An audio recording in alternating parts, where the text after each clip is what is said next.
It's true that Pakistan has fulfilled most of its commitments to the IMF. And therefore, the rest of the world feels more satisfied that we are not going off the track. Because IMF is the seal of approval. Most of the people don't have independent, analysis of Pakistan's economy, so they rely on the IMF. To that extent, that is something which is quite positive. Second, it is true also that we have been successful in macroeconomic stabilization, which is that inflation has come down, the interest rates have come down, the exchange rate has been pretty stable, and the primary surplus has been generated as far as the budget is concerned. The tax GDP ratio has also come in quite handy for the country. So, to that extent, I would say that the stability has also been a positive sign.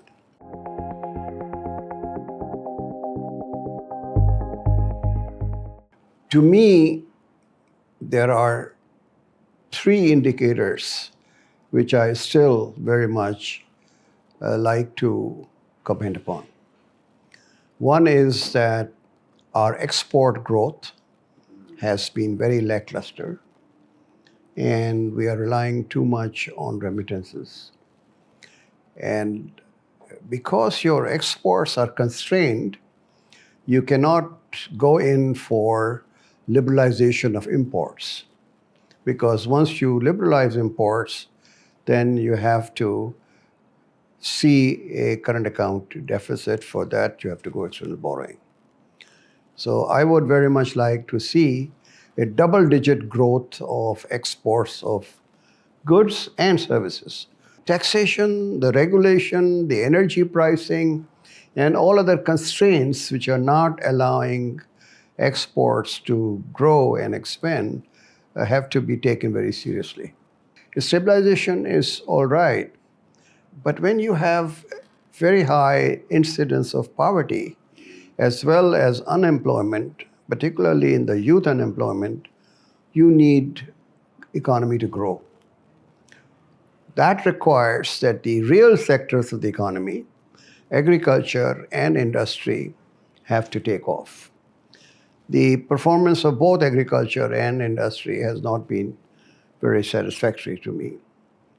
Investment is not taking place. Investment is very low, 12, 13%, and that means that you cannot cross 3% GDP growth. Stabilization should assure the investors, if they are convinced, that the path towards the economic growth is going to be quite smooth, in the sense that there will be no backsliding. Then they will invest. And when they invest, it takes some time for the economy to rise to the expected levels. So the continuity and consistency of policies is very good.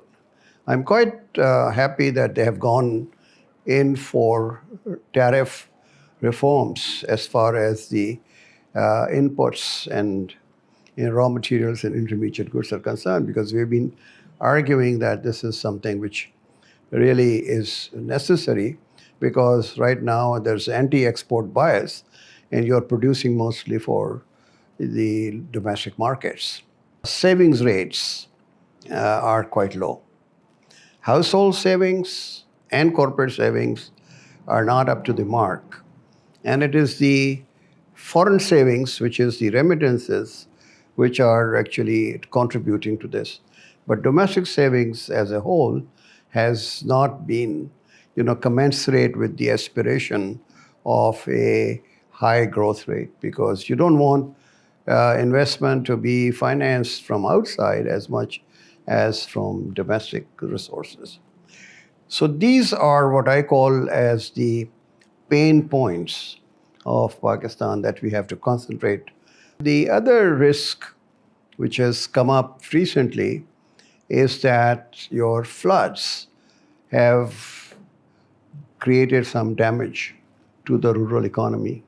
And the rural economy is a backbone of your entire economic apparatus.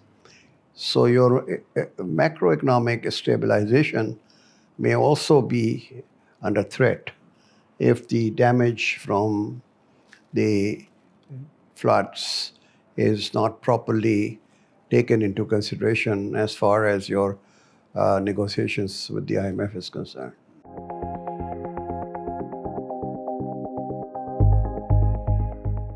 The food, energy, and water nexus, which is the major difficulty as far as Pakistan is concerned. You have got the glacier smelting, you have exceptional monsoon rains, you have these floods, and that after Indus Water Treaty being in abeyance, then there is a difference of opinion between the upper riparian Punjab and Sindh as far as the distribution of water is concerned. Then we lose 148 million acre feet to 41 or 45, and we lose a lot of water in inefficiency through this flood irrigation, which is inefficient, and which the tailenders and the poor farmers cannot actually use because it has been diverted by all the large farmers. And the pricing of water is ridiculously low. So unless we take care of our food, energy, and water nexus, I think we would be in great difficulty. So my emphasis is not so much on mitigation as it is on adaptation to the changing situation.